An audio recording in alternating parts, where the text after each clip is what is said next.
what is the longevity diet? It's pretty much based on a traditional viewpoint of food and the environment. We observe how traditional people lived and how they lived close to the land, and we're wanting to replicate that as much as we possibly can in our modern life. I mean, that's essentially the story. I mean, and that's the art of doing this work. I mean, it's tricky sometimes, as you know. It's hard to get the local food, right? Unless you live in France. Right? But it's actually, if you notice, it's becoming more and more, mainstream now. People are aware of this, and because of community farms and co-ops, and people becoming aware of the ecology around this, that getting local food is a lot more easier now, and it makes a lot of sense.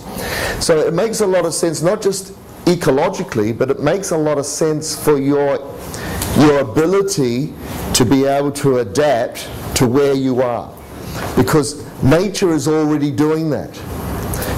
When you eat foods from your bioregion, nature is saying, these are the types of foods that are good for you to eat to adapt to this bioregion. So the more you are able to do that, the more you become part of that, that land and that bioregion that you live in.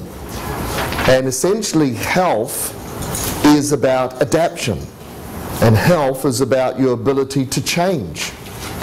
That's what it's all about, and that's what the Tao is about. The Tao is about, your ability to adapt to everlasting change.